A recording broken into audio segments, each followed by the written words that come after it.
बस इतनी सी कृपा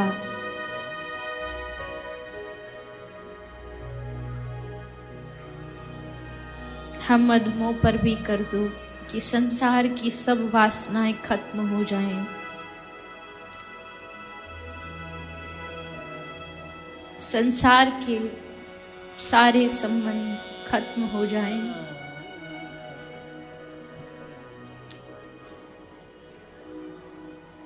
और गहवर वन की उस गलियों में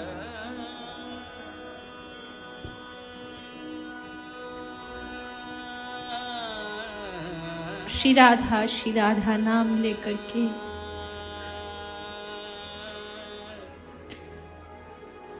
बाबरों की भांति मैं भटकता रहूं।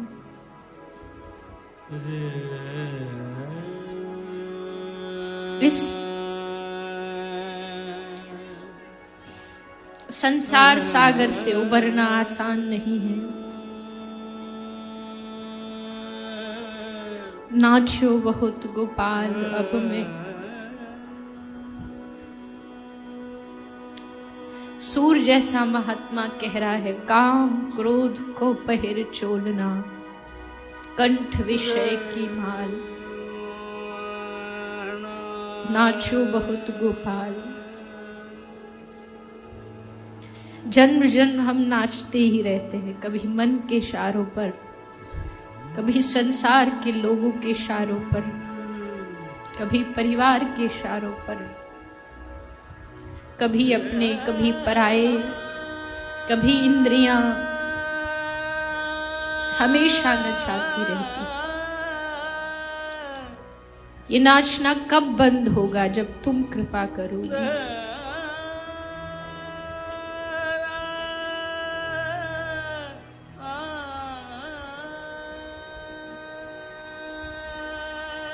मेरी सामर्थ्य से परे है।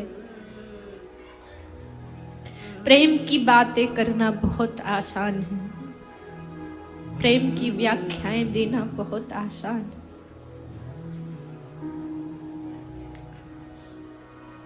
लेकिन उस प्रेम में डूबा आपकी कृपा ही डुबा सकती है।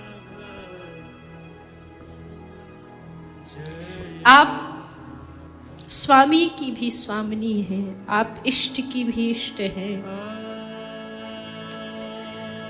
आप चाहे तो क्या नहीं हो सकता। नाम ही कृपामयी है, करुणामयी है। इन नामों को सिद्ध कर दीजिए। करुणा पात्र अपात्र नहीं देखती है, योग्य अयोग्य नहीं देखती है। अयोग्य हूं ये मुझे पता है, अपात्र हूं ये भी पता है, पर क्या करूं? आपके ही संतों के मुखों से सुना है कि आप अपात्रता देखती ही नहीं, आप अवगुण देखती ही नहीं।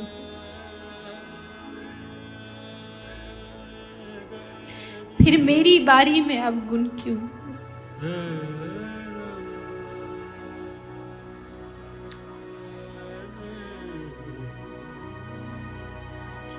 उबार लीजिए, उबारो किशोरी, संभालो किशोरी, इस जग जंजाल से निकालो किशोरी।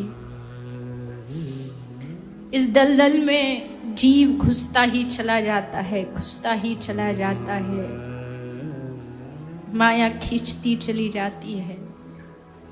इससे उबरने के लिए कुएं से कोई खुद नहीं निकल सकता, किसी को तो रस्सी डालनी पड़ेगी, तभी तो उससे बाहर निकला जा सकता है।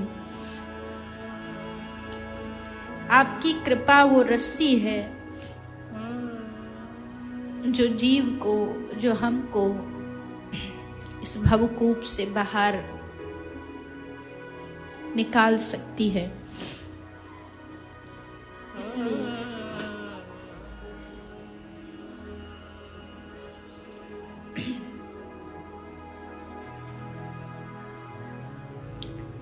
मुझे दुनिया से नहीं लेना देना, ये जगत है एक सपना, यहाँ कोई नहीं अपना, मेरी अपनी वृषभानु दुलारी।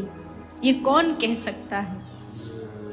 ये वही कह सकता है जिसने इन शब्दों को जिया हो, जो मानता हो कि सचमुच जगत में उसका उनके अलावा और कोई नहीं है।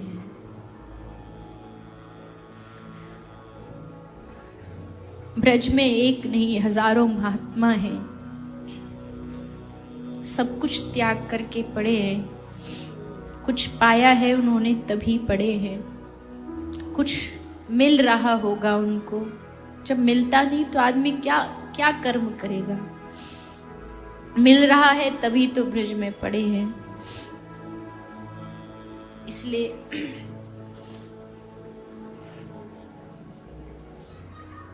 नित्य निरंतर कृपा के अलावा और कुछ नहीं मांगना चाहिए।